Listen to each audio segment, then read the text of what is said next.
민생 웃음연구소 25번째 방송입니다. 자, 두 분 나와 계십니다. 민생경제연구소 차석 소장, 안진걸 소장 나와 있습니다. 예. 영화 초원이 지금 탄핵 윤석열 파면에 역주행을 하고 있습니다. 그래서 안진걸 배우로서 이렇게 새날에서 웃음과 활력을 드리기 위해서 생색 한번 내봅니다. 그러니까요.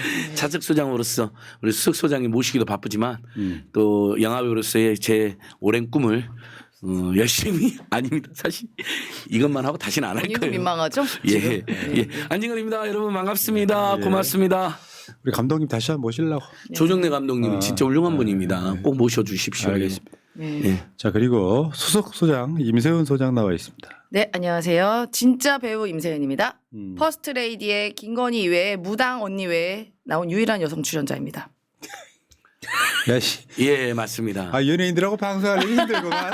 아유, 우리 새날에서도 영광으로 알아야죠. 네. 그러니까 영광입니다. 실제로 지난주 토요일 날 제가 신인규 변호사님 결혼식 갔다가 초대를 받았어요. 이기영 배우님 있잖아요. 우리 이재명 대표님 친구이자 우리 갔더니 문화예술 20명 모였는데 그중에 드라마 PD 한 분이 임세훈 소장 출연시켜야겠다라고. 야, 그 자리에서 제가 네. 매니저로서 교섭을 했습니다. 가급적이면 이제 좀 연하남과의 그런 멜로 이런 주인공이었어요. 연예계로 떠나. 뭐 이제 본인은 그런데 그 PD님 생각은 아. 저 깐깐하고 실력 있는 어떤 아줌마 지식인 아줌마 뭐 이런 지식인은 것으로 좀 뭐야. 하긴 조연급으로 우리가 보면 어리지 뭐. 예, 연예인- 굉장히 그러니까 정의롭고 휴머니스트인데 정의로우면서도 약간은 저 할 말 아는 네. 그런데 좀 푼숙기 있는 아주머니 뭐 이런 역할을 고민하시더라고요. 내가 보니까 안진걸 소장이 영화 한 번 출연하더니 네. 이제 연예계 전문가가 됐어. 아주. 네. 캐릭터 분석이 잘 되잖아요. 아니 그래서 진짜 약간 뭐지 그 정치에는 난가병 있잖아요. 어. 대선 후보 난가 이 병이면은 본인 연예인병 진짜 걸린 것 같은 게 지나간 사람이 그냥 쳐다보잖아요. 그러면 나 자기 쳐다본 줄 알고 아 예 이런 거 사람들 그냥 아니, 뭐야 뭐 이런 임 이런 소장님 예, 뜻입니다. 유머는 좋은데 제가 그 정도까지는 아니고요. 저는 본인 쳐다본 줄 저는 알죠. 자기 객관화가 비교적 잘 되는 사람이고 제가 국어하고 수학을 잘했어요. 주제를 알고 국어를 분수를 잘하고 한다고. 제가 주제 파악을 잘하고요. 어. 수학을 잘해가지고 분수를 저는 잘합니다. 그래서 저는 지금까지 늘 주제 파악, 분수 파악. 예, 앞으로도 마찬가지입니다. 그냥 가만히 뒤에 앞에 가는 거 뒤에 착 쳐다보면요 굉장히 재밌습니다. 예, 예. 임세은 소장님이 잠깐만요. 잘 되는 길이 제 주제 이제 제 분수입니다. 이럴 때 사회자가 중요해. 냅두면 아주 한 시간 그런 얘기가 생겼어. 임세은 소장님 진짜 영화배우 되면 좋을 것 같아요. 뭔 소리예요? 아, 건발해 줘. 마 진짜. 안진걸 TV, 임세훈 식당 TV. 하긴 TV에 나오는 연예인들이지 뭐. 자, 구독 좀 해주시고요. 네. 예. 채팅창 상단에 있고요. 감사합니다. 지난주 딱 아, 이즈음이면 그러죠. 그러니까 이 시간 이 방송이 격주라서 지난주에 이 방송을 했었어야 되는데 윤석열 파면을 아쉽다. 근데 어떤 분 이제 감동적인 이야기 하나 들었거든요. 네. 무슨 뭐 어떤 사건이 있어가지고 혼수 상태에 빠졌던 분이 네. 아. 깨어나서 제일 먼저 물어본 게 윤석열 파면 됐냐고. 나도 그럴 진짜 것 같아. 감동적이다. 진짜. 기절했다 일어나서 됐어? 뭐 이랬을 것 같아요. 자, 그때 어디서 봤어? 어디서? 저는 그 짤쇼라고 해가지고 그 초대를 받아서요. 그 MC 장원이라고 아시죠? M장 기획. 홍장원? 네, 홍장원 씨. 그 홍장원, 그 메모 홍장원 말고. 이름이 같은. 저 윤석열 대통령 좋아했습니다. 윤석열 좋아했습니다. 저 뭐든 윤석열 하고 싶었습니다. 예. 그런데 이렇게 하는 데는 어디? 북한. 그걸 잘하는 데가 어디? 보이부. 인민보위부. 약간 비슷하지 않았어요 목소리? 예. 그래서 그 홍장원 MC 그 장원. 생방송 중에? 예. 그래서 그 구독자분들 초대를 하셨더라고요. 한 60명. 그래서 그분들과 함께. 방송이었네. 네, 그분들과 함께 했습니다. 난리 났겠구만. 물고 난리. 그 M장님이 엄청 오열을 하셔가지고 저도 울긴 자, 울었는데. 여기서도 임세훈 소장의 스타성이 입증됩니다. 저는 그냥 안진걸 TV 혼자 했어요. 백운기 TV 갔다 와서. 서울의 소리 갔다 와서. 그래서 혼자 울고불고 날렸는데 임세훈 소장 여러분 그 MC 장원은 연예인이잖아요. 실제 개그맨이잖아요.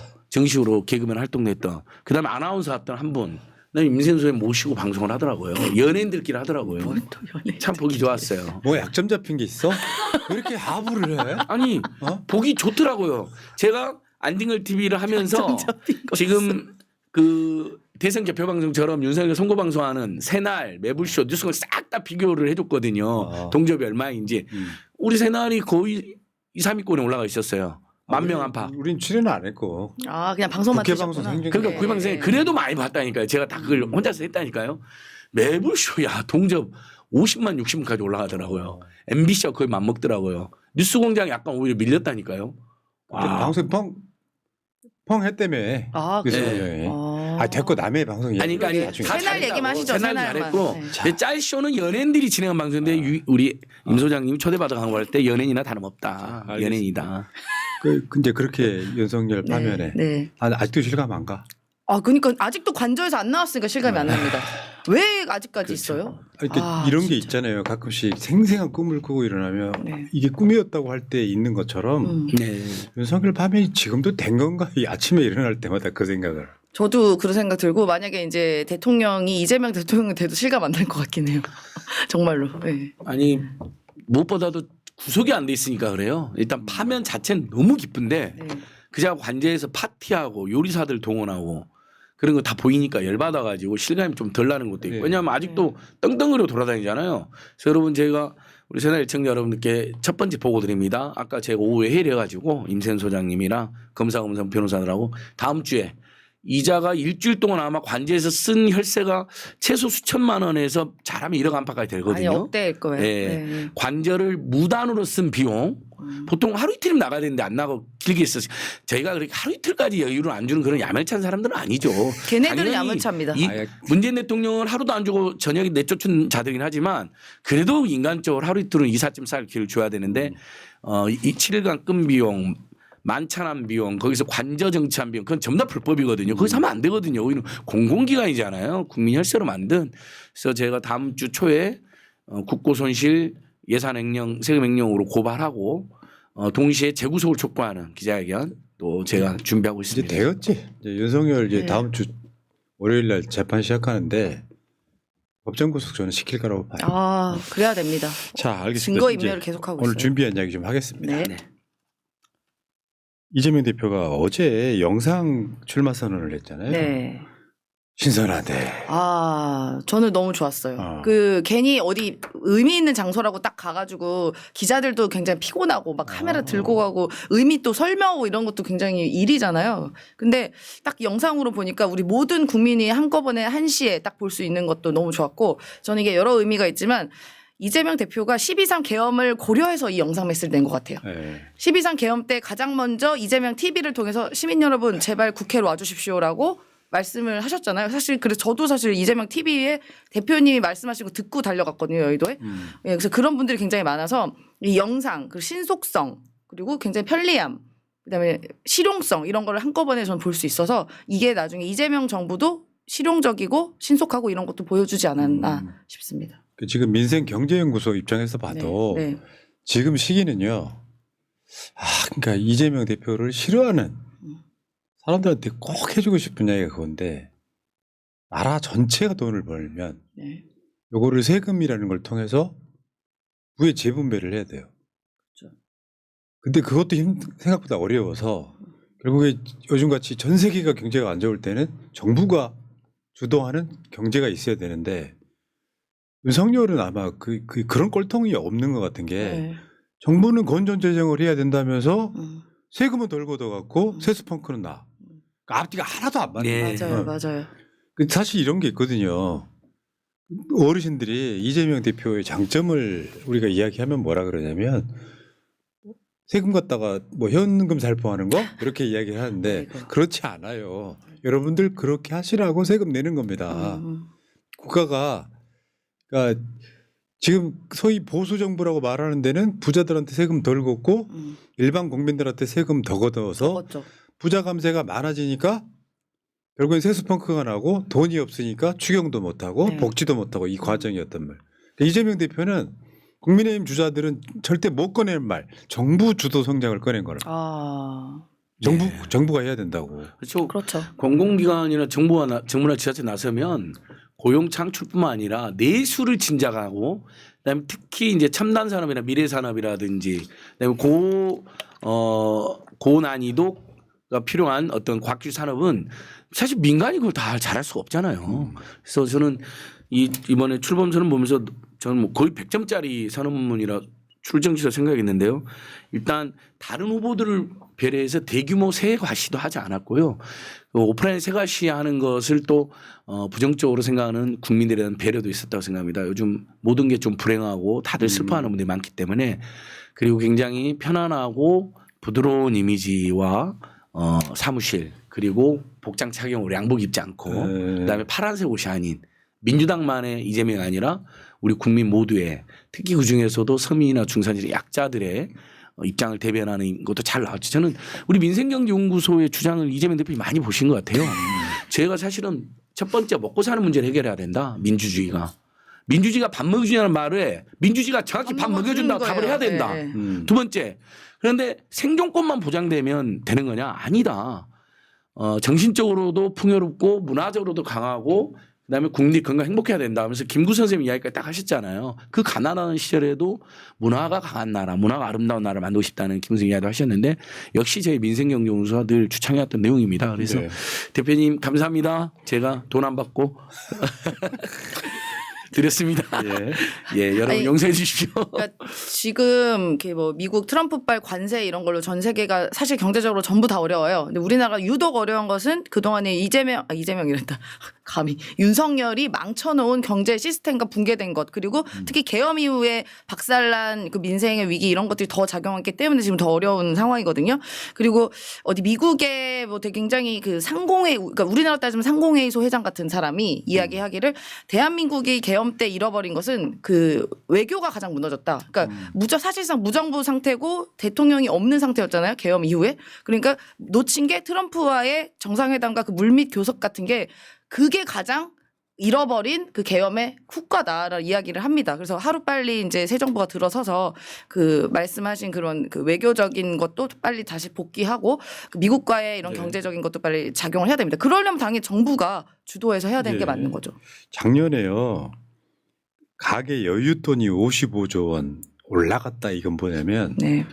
돈이 있는 사람들이 돈을 안 안 써. 썼다는 소리예요. 네. 예. 경제가 나빠질 게 있으니까. 네, 맞습니다. 근데 거기에 반대해가지고 작년 성장률이 94%가 수출이었다면 내수는 완전히 죽었고 예. 수출만 갖고 버티다가 근데 수출은 지금 트럼프 관세랑 연결이 돼 있단 말이에요. 그렇죠. 그러니까 나빠질 가능성이 매우 높은 경제예요. 맞습니다. 여기에 지금 김문수나 나경원이나 홍준표나 이런 사람들이 할 역할은 없습니다. 네. 예. 네. 그자들은 뭐 경제 민생 망치는데 그동안 앞장서고 지금도 맨 이재명 욕하는 거 외에는 아무런 비전이 없잖아요. 근데 이 가계였던 55조 원이 늘어난 것을 좀 잘 볼 필요가 있는데 세부 지표를 보면 저소득층 가정들은 적자였기 때문에 여윳돈이 늘어나지 않았고 특히 중산층들의 여윳돈은 많이 줄어든 걸로 나와요. 문재인 정부 때보다. 근데 전체적으로 어쨌든 대기업이나 부자들은 세금도 많이 줄어졌고 법인세 뭐 종부세 그래서 여윳돈이 늘어난 거죠. 근데 이 자들은 어떤 분들이냐면 경제가 불안하고 정치가 불안하면 돈을 안 써요. 그러니까 저소득층과 중산층들이 실제 돈이 없어서 못 썼고 부자들이나 상위층은 돈이 있는데 늘어났는데 정치적 불확실성이 너무 심각하고 그렇죠. 어떻게 될지 모르고 곧 있으면 남북 간에 전쟁도 날 잘못하면 전쟁도 날 외환도 유치하려고 그랬으니까 그다음에 거의 군사 쿠데타를 또 친일 쿠데타 같으면 또 저지를지도 모르니까 복귀하면 그러니까 돈 안 써버렸다라는 이제 해석이 동시에 나옵니다. 그러니까 지금 대통령이 이재명 대통령이 되면 실제로 내수를 돌려야 돼요. 그렇죠. 한국 같은 나라에서 내수의 비중이 굉장히 높은 나라 중에 하나였잖아요. 자영업자도 세계적으로 많죠. 많고 지금 제일 계속 많죠. 망하고 있긴 예, 하지만 예, 예. 내수를 돌리면서 이렇게 쌍끌이로 가야지. 근데 이제 수출까지 망가지면 경제는 이제 방법이 없다 이런 건데 네. 지금 나라 살림 적자가 105조 2년 연속 세수 펑크 탓. 네. 맞습니다. 여기 누구의 책임이냐고요. 윤석열 정권 책임이죠. 100%. 그러니까 오늘 박찬대 이제 대표 권한대행이 그런 얘기했잖아요. 경제를 잘하는 당이라고. 네. 피식 웃고 마는 거지. 네. 그 자체가 대국민 사기예요, 그냥. 맞습니다.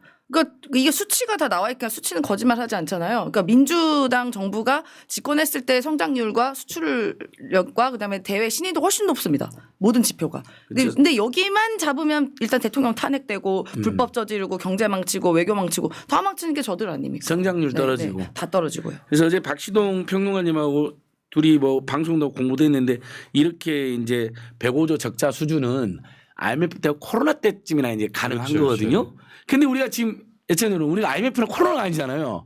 그래서 이광수, 박시동, 안진걸, 임세현의 결론 뭐냐? 윤석열이 IMF다.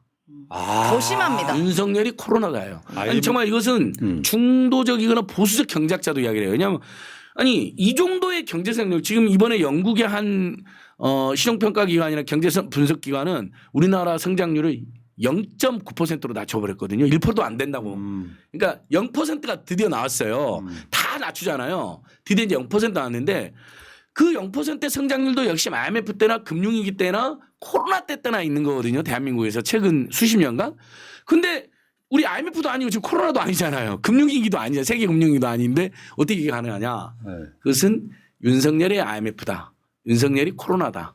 그 급의 재앙을 한국 사회와 경제와 국가에 미쳐버린 거죠. 그러니까 이게 이런 측면이 있어요. 악순환의 계속인데 세스펑크가 지금 2월 달에만 17.9조, 18조예요. 아. 그러면 얘네들이 야야 내수가 안 좋으니까 추경하자라고 네. 하면은 야 세수펑크가 18조 났으니까 추경 못해. 네. 그러니까 민주당에서 얼마 전에 요구했던 추경이 30조거든요. 네. 근데 지금 저쪽에서 하겠다는 게 지금 10조예요. 10조. 10조. 네. 쉽게 표현하면 간에 기별도 안 가는 거. 그거 대부분이 산불 예방된 예산이 많습니다. 그리고 경북 산불 그렇죠. 예, 관련된. 아니 이창용 같은 보수적 한국은행청도 최소 20조 내라 그랬거든요. 근데 어떻게 10조를 이야기합니까? 그리고 대부분 그건 재난재 대응이잖아요. 그리고 결국 내수 활성화하는 데는 거의 또 돈을 못 쓰는 겁니다. 맞습니다. 그 우리가 그 뭐 이렇게 자꾸 그 화재 얘기해서 죄송하긴 한데 피해자가 아직도 있으니까 그 불을 끌 때 물 요만큼 찔끔 뿌면 잠깐 뿔다가 많거든요. 끄다가 말거든요. 근데 진짜 밖에서로 팍 부어야지 불이 팍 꺼지잖아요. 그게 바로 저는 추경이라고 보는데 그거를 찔끔 붓다 보면 이건 세수 낭비입니다. 솔직히 말하면. 양동이로 순화합시다. 네, 양동이. 아 그리고 저도 임세훈 생각이 소장 안 났습니다. 있잖아요. 생각이 안 났습니다. 단어가. 옷 칼라 좀 이렇게 제대로 좀 정비하고 아, 들어와. 그렇군요. 왜 너 밖으로 빼는 거잖아 그 옷을. 이게 패션입니다. 패션. 그런 거요? 예. 언밸런스 패션. 예, 패션의 완성을 뭐. 방금 그게 더 매력적인 거 아닌가요? 뭔가 저기 오더인 오더가 아니라 오더인 디스오더. 아. 좀가 뭔가 혼돈 속에서 뭔가 질서도 있나. 가만 있어 뭐 약점 잡힌 거 있어? 아니요. 왜 이렇게 칭찬 일색이야? 사실은 제가 우리 애청자들 임생 소장호 장호는 12, 13년 동지잖아요. 그리고 제 친동생 같은 분이고 제가 또 사랑하는 동료입니다. 그러니까 근데 난 내가 훨씬 오빠야 어쩔 수 이런 없이 뜻이죠. 아니요 새날에서 어쩔 수 나이가 없이 많다. 컨셉상 막 티격태격하는 컨셉이 있지 네. 실제로는 굉장히 친하다. 너무 사이 좋고 뭘 너무 이런 좋아. 동지가 없습니다. 여기서 뿌뿌 하는 거는 도대체 지질이 뭐야? 예? 자주 싸우고 그러죠. 아니 술 남매처럼. 먹을 때는 당연히 이제 후배들하고 선배들하고 막 동료들하고 개싸움도 하는 아니, 거죠. 내가 봤을 때 개싸움 한다고? 술 내가 먹을 봤을 때 때는 현실 남매야. 술 먹을 때는 여기까지. 막할 때도 있는 여기까지, 거지만 여기까지. 네. 방송이나 투쟁에서는 저희가 이견이 있어 보니 거의 없어요. 네. 근데 꼭 새날에서는 웃음 연구소이기 때문에 웃기기 위해서 조금 오버하는 경우가 있어요. 왈왈하다가 이제 저한테 고모스 같은 거를 이제 그러면 낑낑 대자. 네. 낑낑. 아니 고모스. 방송이 너무 재미없게 가서 한번 제가 이렇게 파문을 던져봤고요. 감사합니다. 자 어쨌든 간에 마지막 질문. 이 경제를 헤쳐나갈 대통령 후보 누구? 아 누구예요? 그냥 뻔한 거 아닙니까? 우리 굳이 이야기를 해요? 입 아픈데? 이 씨라고 말씀. 이 씨. 여러분 있잖아요. 이 씨. 지금 나오는 후보들 중에 경제를 제일 잘한다고 느껴지는 사람은 이재명밖에 없어요. 그러니까 김동연 지사가 뭐 재경부 장관이라 했지만 그냥 관료 출신입니다. 관료 출신. 실제적으로 이제 현실 경제 감각이나 뭐 실제로 그 성남시장이나 경기도지사 통해서 했던 그런 감각은 사실 이재명 대표가 제일 뛰어나죠. 본인이 주식 투자도 많이 하시고 그리고 이게 이제 저 김동연은 성만 다른 홍남기예요. 자 넘어가시고. 네. 그렇죠, 그렇죠. 네. 그 다음에 누가 있을까요? 유승민? 조금 경제 공부했죠. KDI에서 근데 그냥 연구했던 사람이고. 뭐 중부담 중복지도 주장하고 경제민주화도 한때 주장한 사람이기 때문에 근데 이 사람은 국민의회에서 후보될 가능성이 하나도 없어요. 0이에요, 0. 무소속인가? 그러니까 네. 문제는 경제적 지식보다 네. 가치관과 그렇죠. 철학이에요. 네. 그게 제일 중요합니다. 국가가 무슨 이야기를 또는 뭘 해야 되는가를 이재명 대표가 보여주고 있잖아요. 네. 그러니까 사실은 대한민국의 소위 보수 정권들이 쭉 해왔던 이야기가 그런 거예요. 뭐 건전재정, 네. 작은 정부는 네. 부자들 세금 더 내기 싫다의 다른 말이거든요. 네. 자 여기까지 하시고 네. 자 오늘의 이제 메인 타이틀인데 네. 당선이 되면 이 고민은 지금 우리가 미리 해놔야 될 것 같아. 해놔야 됩니다. 네, 저도 고민스러워요. 이재명 대표가 당선이 되면 용산으로 가야 되나 청와대로 가야 되나 일단 선택지는 지금 둘밖에 없어요. 맞아요. 세종은 아직 멀었어요. 네. 세종은 아예 땅도 없죠 아직. 세종은 지금 가려면 몇 년 걸려요. 네. 자, 우리 세 명이 좀 투표 한번 해보겠습니다. 이런 철저한 것까지 준비. 준비를 하시고 너무 역시 좋다. 역시 자, 대형 자. 방송. 너무 좋다. X를 하지 마시고 네. X를 해도 돼요. 일단 첫 번째 네. 용산으로 가서 가야 된다. 자, 시작. 진짜 싫지 이거는. 너무 싫어요. 어.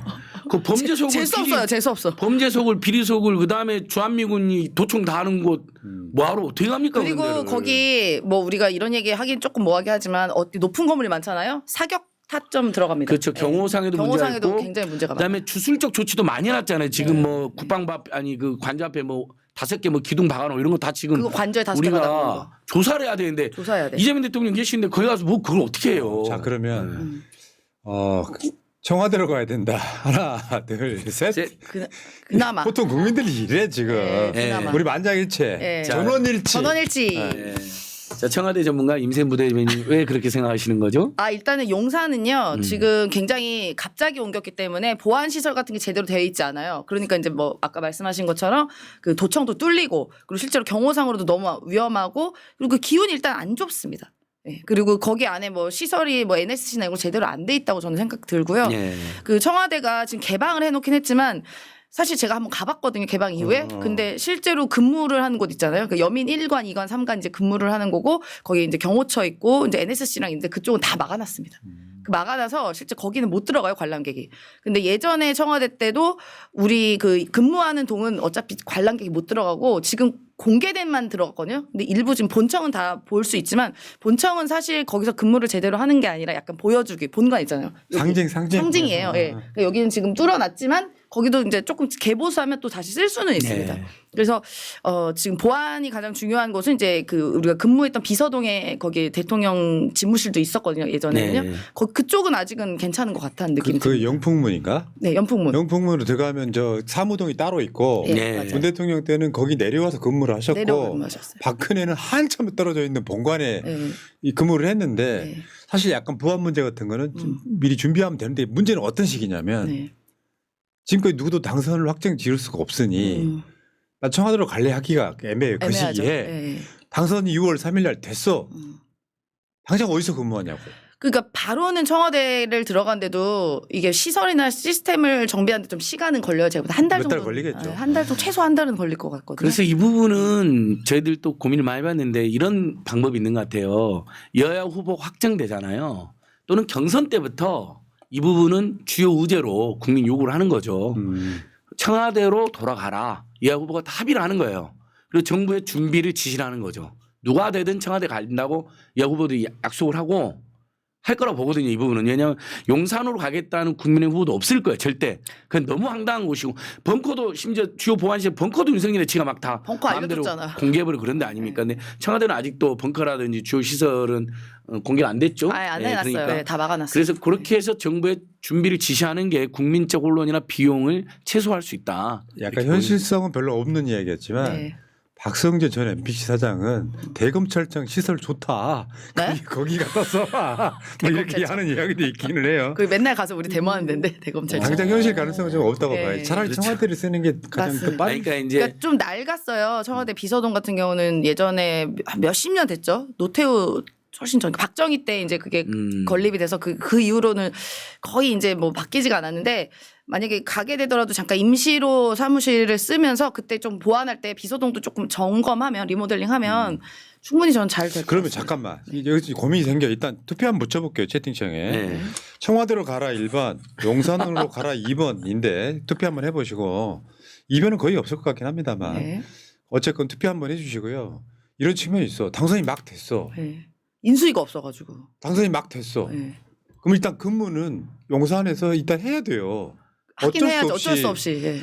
근데 출퇴근해야 될 거야. 내가 보기에 관저로는 뭐 내가 보기에 안 들어간다고. 거기 봐. 안 돼요. 안 돼요. 거기 들어가면 안 돼요. 거기 김건희가 이상한 무슨 의식 해놨다는 얘기도 있어요. 김건희가. 예. 그 다음 올 사람들 흉화라고 이상한 의식하고 있다는 얘기도 들려요. 그 지금 일주일 동안. 무슨 굿을 버렸다는 제보도 들어오지 국 않았습니까? 벌렸다는 제보도 있고 저희가 네. 제보 많이 받고 있습니다. 이상한 짓 해놨을지도 몰라요 정말로. 1번 1색이네요. 그러니까 예. 이런 측면이 있는 거지. 윤석열이 배척한 청와대가 우리들이 입장에서는 다시 정상화되는 상징 같은 것일 것 같은 생각이 그렇습니다. 들어요. 맞습니다. 청와대에 계시다가 만약에 진짜 세종시대가 필요하면 음. 국민들하고 협의하면서 왜 세종시로 이전해야 되는지 충분히 설득하고 협의하면서 차분히 준비해서 가면 되잖아요. 네, 그렇죠. 예. 그러니까 윤석열이 했던 것에 정반대로 저는 우리 이재명 시대 또는 누가 될지 모르니까 범야권 대통령이 된다고 보고 그렇게 정반대로 오로지 민주 민생 그다음에 국민 소통을 최대하는 그 길로만 가면 될 것 같아요. 야, 댓글창에 7번도 7번은 뭡니까? 대검 주장하시는 분도 있어요. 대검으로 가면 속은 시원하겠네요. 대검 윤석열이 국방부 작살내버린 것처럼 그거잖아요. 검찰 작살내버려. 대검이 검찰이 작살나는 거잖아요. 근데 그거는 밀어버려, 너 아니, 지방으로 가. 하더라도 몇 개월 후회할 수 있는 거고요. 검찰청 직전에 이런 거 다 바꿔야 되니까 네. 당장 당선되고 직무로 시작하는 건 용산일 것 같아요. 네, 어쩔 수 없습니다. 왜냐하면 대통령 시스템 거기가 지금 네, 만들어놨기 다 이미 때문에. 해놔서 네. 몇 달 아 동안. 진짜 근데 거기에 근데 재수 없다. 윤석열이가 왜 그때 청와대에 이제 안 들어간다고 할 때 단 하루도 안 들어가려고 엄청 맞아요. 노력했잖아요. 맞아요. 네. 이재명 대표도 민주당 당사에서 업무 봤으면 좋겠어. 단 하루도 가기 싫어. 진짜 이러고. 진짜. 네. 그럴 수도 있죠. 아니면 민생경제연구 사무실 저희가. 아유 경호가 안 돼가지고요. 진짜 문재인 대통령 그 다음날 아침에 충분히 예의받고 나가셔도 되는데 그날 밤 12시인가 개방한다고 그래버렸죠. 그분들이. 0시에. 참 세상에 진짜. 그런 강도 같은 자들이 무리한 자들이 아 어디 내가 있습니까? 오늘 국회에서 취임시켰으니까 네. 다음 날 0시부터라고 해도 되잖아요. 네, 그럼 굳이 너 나와고. 빨리 내쫓으려는 거예요. 그러니까 모욕주기입니다. 모욕을 준 거죠. 모욕주기. 예. 그래도 진짜 우리 진보 진영 사람들 정말 착하고 여유 그래도 배려를 하는 거예요. 윤석열 당장 사실 내쫓아도 됩니다. 이렇게 잡아다가 빨리 너네 가 해도 되는데 이렇게 일주일이나 여유 주잖아요. 예. 네, 파티하게도 놔두고. 그리고 지금 청와대가요. 저 뒤에 있는 산으로 둘러싸여 있어가지고 네, 요새잖아요. 맞습니다. 북한으로부터는. 용산 도대체 뭐야? 거긴 뻥 뚫렸어. 건물에 어떤 뚫렸어요. 개념이야 그게? 그동안 외국 군대가 계속 장악을 한다 아닙니까? 민족이나 역사적으로도 굉장히 수치스러운 곳이에요. 그 영산으로 들어간 것은요. 계속 외세에 지배를 받거나 아니면 4대 매국을 하겠다는 거나 다름없는 그래서 역사학자들은 결사반대했어요 사실은. 자 김건희 씨, 김건희 씨 궁금한 게 나 이거 하지 말라 있는데 그랬는데. 네. 궁금한 게 있는데 네. 청와대에서 이거 보면 이렇게 약간 불행해진다는 이런 무속 때문에 국민들과의 무슨 뭐 이렇게 소통을 위해서 그 용산으로 나오셨는데 용산에서도 불행하게 지금 파면되셨어요. 어떻게 생각하십니까? 아니 어떤 놈이 나한테 살 날렸어? 원래는 그게 아니거든요. 내가 여기 터가 좋은 데라고 내가 알고 있는데 굿도 했는데 어떤 놈이 더 센 놈이 살 날렸어? 그 살이 우리 남편한테 가버렸네. 그게 아니 나도 꽤 살 날렸는데 그게 나한테 와버렸네. 큰일 났네 어떡하지? 그리고 그 저 뭐 얼마 전에 나 전직 영부인이냐 그랬다면서요. 전직 영부인이라고. 한번 그 똑같이 성대모사 좀 해주세요. 알아 나 누군지? 나 전직 영부인이잖아. 근데 전직이다. 왜냐면 내가 이혼할 거거든. 기갑차 타셨어요? 기갑차 좀 몰려 그랬더니 또 안 된대. 그게 그냥 드라이빙 라이센스로 안 되나 봐. 나 되는 줄 알고 운전 좀 해보고 싶었거든. 아 그래서 성훈 씨한테 성훈 씨 나 저것도 한번 타보면 안 돼? 그랬더니 내가 안 된대. 그래서 옆에 태워줬어. 임 소장님 진짜 아끼는 분들이 김건희 성대모사 더 이상 하면 안 된다. 왜?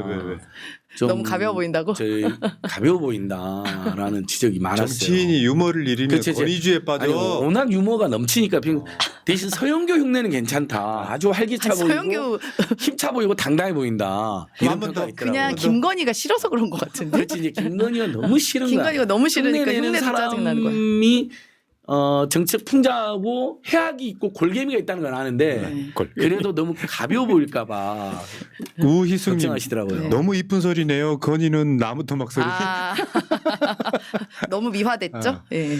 아니 성대모사는요 이게 그 느낄 때마다 우리가 느끼는 게 네. 김건희하고 서영교 의원은 완전 정반대. 완전 반대잖아요. 네. 네. 한번 해봐 이제 서영교도 한번 해야지. 서영교. 서영교 의원 아니 보고, 윤석열, 김건희 왜 아직도 거기 있어? 거기서 뭐해? 건져서 뭐해? 왜 만찬해? 왜 기갑차 타? 뭐야? 맷돌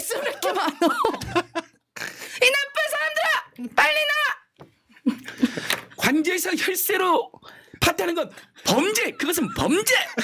아유 흉내가 잘 안 되네요. 근데 그저 기갑 차 타기만 했지. 그럼 내가 뭐 했을까봐 타기만 했지? 왜 그래? 나도 감옥에 있을 땐 너 뭐했어? 뭐 혹시 한번 몰아본 거 아니에요? 불법으로? 아저씨, 나 그렇게 나쁜 사람 아니야. 괜찮아. 그냥 풍선만 불어줬어. 근데 풍선만 불어줬어. 이 시점에서 우리 새나 애청자들도 들으셨겠지만 김건희가 지금 한독수를 굉장히 민다는 소문이 여의도에서 빠르게 퍼지고 있어요. 그래서 어제 임세훈 소장하고 저희가 좀 이따 오는 오동민 변호사랑 국민의 해체 기자회견 하러 갔거든요. 촛불행 나오는데 진짜 딱 느꼈어요. 한독수 지지자 패거리들이 150명 안팎이 데모를 하는 거예요. 국민의힘을 규탄하면서 한독수를 옹립해라고. 근데 150명, 200명 이렇게 동원하려면 그건 진짜 배우가 있어야 돼요. 준비한 세력이 있어야 되거든요. 네. 분명히 저는 김건희 팬클럽에 김건희 세력이 개입했다. 이렇게 보이나. 임세훈 선 어떠셨어요? 아니 뭐 한덕수가 된다는 소리 지금 많이 돌고 있잖아요. 한덕수가 이제 무소속으로 나와서 나중에 국민의힘 후보랑 이제 단일화한다. 단일화한다. 그래가지고 뭐 컨벤션 효과 일으킨다고 하는데 아니 그냥 마음대로 하라 그러세요. 사실 뭘 해도 사실 그리고 별 오늘 의미 없는 드디어 거 여론조사에 아니겠습니까? 오늘 집어넣고 2%가 나왔어요. 서서히 지금 대선 후보로 김건희가 짜고 아니, 나오는 차라리 거 그냥 아닌가. 김건희가 나와라. 김건희가 그냥 뭘 한덕수고 나와요. 김건희가 나오면 되지. 주제를 이어갖고요. 이거랑 이어서 지금 그 윤석열을 지키려고 43일간 체육관에서 쪽잠 잤던 55 경비단 병사들 이야기를 잠깐만 해보겠습니다. 이게 생각해 보면 진짜 너무한다. 경호처 직원들이 있고요. 네. 다음에 군인들, 네. 수방사의 55 경비단이 같이 지키는 거잖아요. 네. 근데 이런 내란 속이야. 근데 군인들이 얘를 지키려고 체육관에서 잠을 자는 거예요. 매트리스 깔아놓고. 무슨 재난재해도 아니고 그 뭡니까 그게? 이거 진짜 국력 낭비 아니에요? 공권력 낭비죠. 공권력 너무 사적으로 유용하는 거죠 이거는. 여기서도 윤석열이 재난재앙이라는 게 밝혀졌네. 그렇죠? 네. 재난재해 그런 때 경우는 재난재앙 때는 하는 건데 네. 이자 재난재앙이니까 결국 나라 지키러 가는 우리 군인들이 거기서 재앙 시에나 할 수 있는 비상 대응을 한 거 아닙니까? 오늘 아마 부모님들이 그냥 가슴이 무너져 내렸을 것 맞습니다. 같아요. 잠시 후에 윤석열이 관저에서 방을 뺄 타이밍인데 시간적으로 네. 알려진 거에 따르면 5시.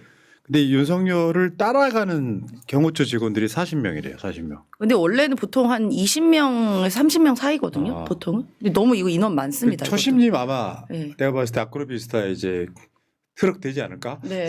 그 매일 거기다 이제 해야죠, 이제.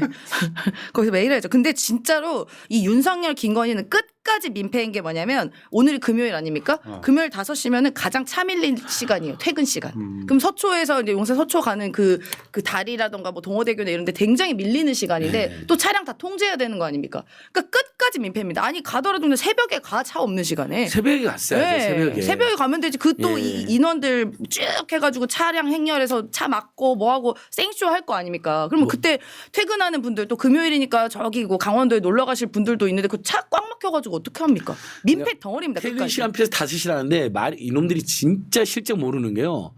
우리가 올림픽 때는 강변북로나 강남을 금요일 4시 5시만 가봐도 이미 그때 예를 들면 뭐 조퇴 낸 사람이라든지 반차 낸 사람이라든지 아니면 뭐 일단 난리가 납니다. 지금부터 차 아마 막힙니다. 이 시간. 오늘 5시 일대 엄청난 마비가 있을 겁니다. 거기 새벽에 제일 갔어야죠. 거기 새벽에. 제일 차 막히는데요. 그 아크로비스타 근처. 어젯밤 심야라도 그냥 갔어야죠. 조용히. 아니 그리고 왜 이렇게 매트리스가 많이 나와요? 이삿짐에? 어? 아니 제가 이제 저도 그 문재인 대통령 김정수 여사님 그 관저 한동안 가봤는데 그 근무할 때 그냥 침대 한 개가 2개밖에 없어요. 그 부부 주무시는 거랑 이렇게 엑스트라로밖에 없어요. 많아야 2개, 3개? 근데 뭐 이렇게 거기서 호텔이야 뭐야? 왜 이렇게 매트리스가 많이 나와요? 짐도 매우 많고 네.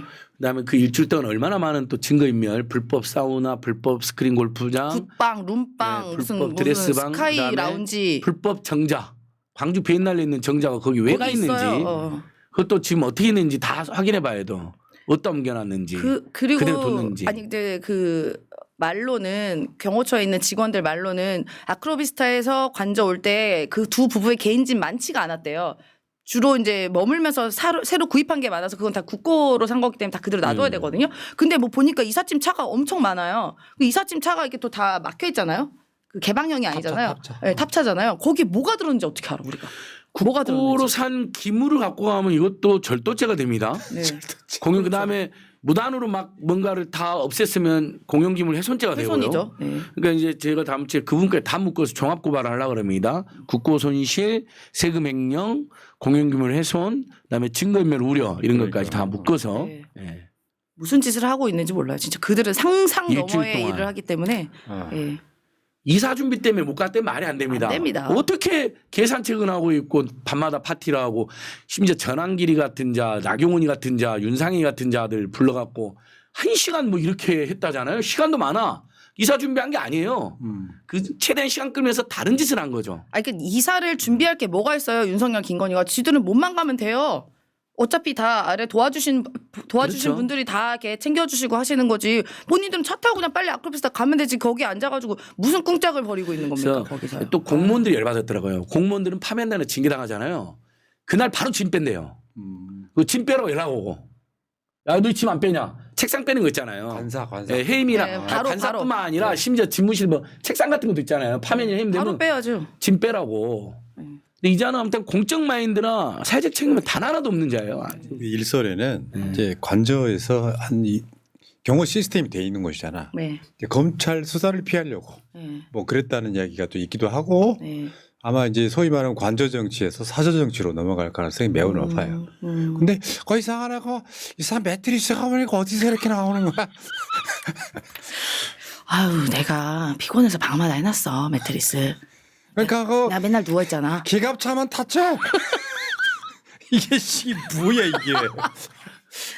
타기만 했다고 얘기했잖아. 매트리스 안에 무슨 보석이라든지 미신고 뇌물이나 미신고 재산 보석 저번에 1억 걸렸잖아요. 1억짜리.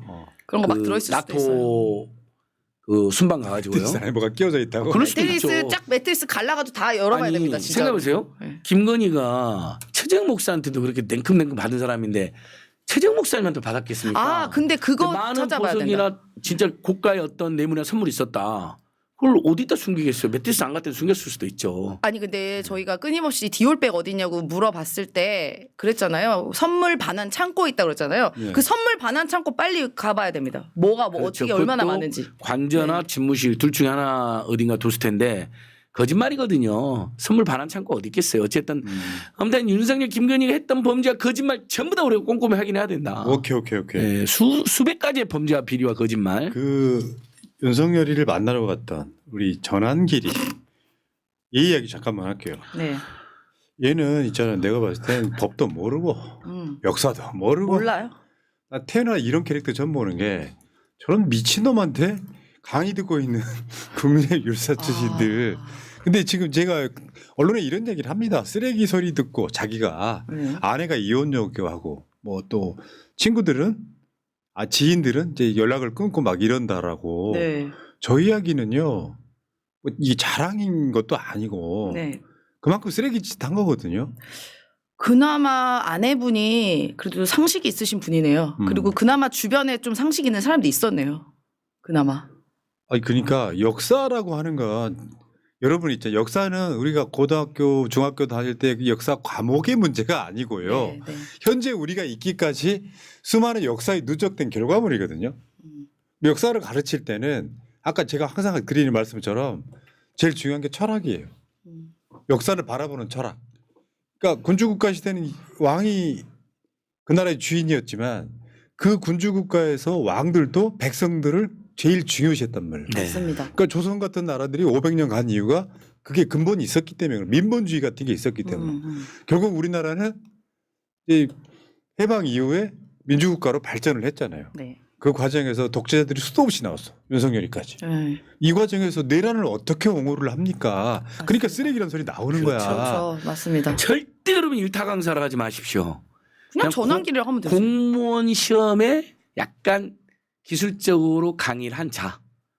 저 무슨 역사 전문가니 일타 강사 이야기 들으면요. 역사 전문가 진짜 역사 강사들이 토하려고 하더라고요. 네. 미쳐버리려고 하더라고요. 예.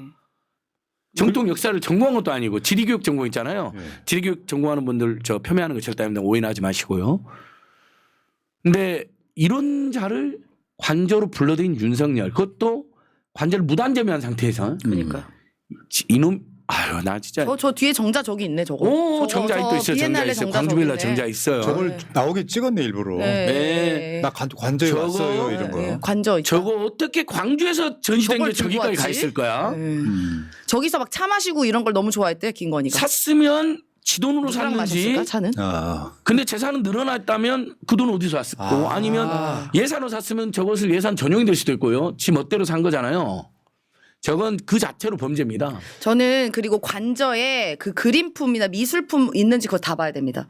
김건희가 어디예요? 코바나 컨텐츠라는 그 미술 뭐 기획하는 데잖아요. 저는 분명히 그 관저에 이렇게 미술품 대여도 할 수 있고 할 수 있거든요. 그 총무 예산으로 분명히 미술품 어딘가에 다 걸려 있을 겁니다. 그것도 저는 싹 조사해야 된다고 봐요. 그러면 네. 국민 열세로 지기들이 보유하고 있던 거나 네. 아니 지 특수관계 특혜관계 있는 자들의 그림을 사준 사줘서 거죠. 예산상의 사줄 특혜를 수도 줄 있다. 수도 예, 있죠. 예, 예. 의심을 하는 겁니다. 그러면 예를 들면 100만 원짜리 그림인데 한 1000만 원으로 사버렸다든지 예, 예, 그런 거 많을 그러면 그 뒷돈은 나중에 윤석이 김건희 최은순한테 가겠죠. 뭐 이런 식으로 그런 짓 많이 했을 많이 했을 겁니다. 거예요. 그러니까 네. 일주일 전에 윤석열이 파면되긴 했지만 네.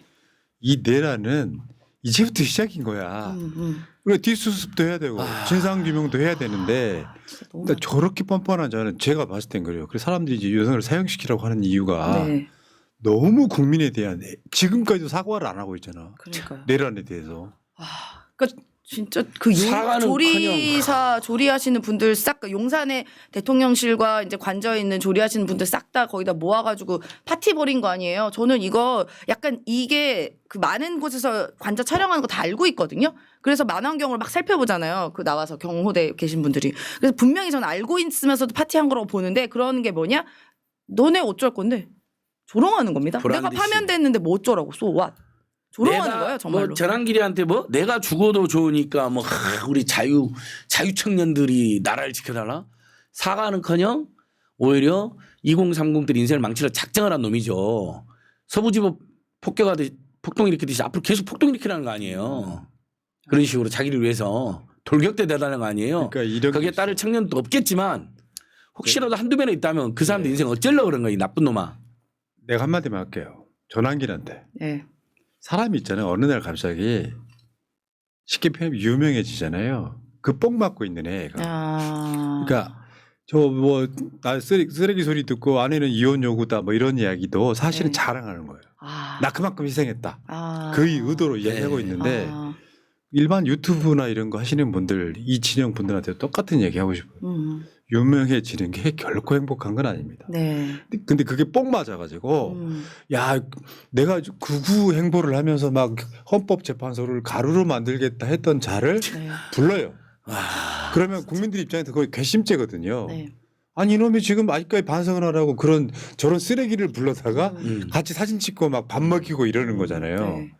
야 그러니까 난 전환길 같은 사람들은 결국에 나중에는 저런 성향 때문에 결국은 자기 제풀에 넘어져서 저는 죽을 거라고 보는 사람. 네. 네. 전환길에 윤상현 그 만찬 뭐랬는 모르겠지만 뭐 먹인 거 있으면 절대 윤상현 김건희 돈 아닐 겁니다.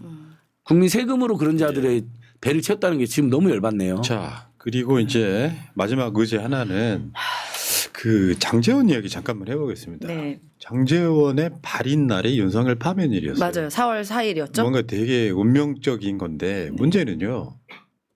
지금 장제원이 이렇게 감으로써 진상규명이 안 되는 상황이 돼버린 거예요. 그 전에 장제원이 극단적 선택을 하기 전에 피해자분이 완벽하게 증거를 수집해놨었잖아요. 맞습니다. 네. 반박이 불가능할 네, 정도로. 네. 그러니까 말하자면 이런 거예요. 죽음이 죄를 덮어서는 안 된다. 그러니까 경찰에 공소권 없음이 아니고 진상규명을 확실하게 해달라고 했는데 경찰이 물론 법적인 측면이 있을 거예요. 네. 그 사람이 지금 죽어버렸으니까 공소권 없으면 맞는데 이 부분을 한번 짤막하게 짚고 잠깐 넘어가 보겠습니다. 네. 여기 역대급 성폭력 사건이거든요. 그렇죠. 단순하게 무슨 뭐 성추행 이런 것도 아니고 이거는 상상을 초월하는 거예요. 네. 내 어떤 지위, 권력에 의한 뭐 이게 약물이 동원되는지 뭔지 모르지만 굉장히 질 나쁜 성폭력 사건. 네. 맞습니다. 거의 뭐 기절시켜갖고 어디로 데리고 가고 막 이런 거죠. 기절시켜서 네. 이제 뭐 그 우리가 보도에 의하면 네. 그러니까 약물에다 술에다 약물을 타서 기절한 그 피해자 분을 호텔로 데려가서 이제 그 나쁜 짓을 했다고 하는데 일어나니까 이 여자분이 깜짝 놀란 거예요. 옷이 다 벗겨져 있고 그리고 그래서 핸드폰을 촬영하고 이제 본인이 화장실 가는 척하면서 이제 그렇게 증거를 다 남겨놨더라고요. 근데 그 영상에도 보시면 저도 이런 말하기 끔찍하지만 너 왜 뭐 있어? 왜 옷 입었어? 막 이런 얘기를 하잖아요. 그러니까 너무 듣고 있기가 괴롭더라고요. 저도. 저는 들어오서 제대로 기사조차 네. 못 봤습니다. 더러운 놈. 그래놓고 얼마나 민주당을 또 맹비난했습니까? 네. 그러니까 이게 만약에 장제원이가 현역 국회의원이었거나 윤석열이 네. 파면 안 당한 탄핵 안 당한 상황이 아니었다면 저분은 결국 덮였을 거예요. 덮였을 겁니다. 어. 그 이분이 그래도 이제 이게 공소시효가 얼마 안 남아서 이제 공개를 한 거잖아요. 그 동안은 얼마나 괴로웠을까요? 그러니까 장제원이 뭐 회유도 하고 협박도 하고 만약 그랬을 거 아닙니까? 이분이 만약 문제 제기를 했다면 그럼 얼마나 공포에 떨었습니까? 그리고 심지어 이제 부산에서 장제원은 대대로 내려오는 뭐 황제라고 하잖아요. 부산의 황제다.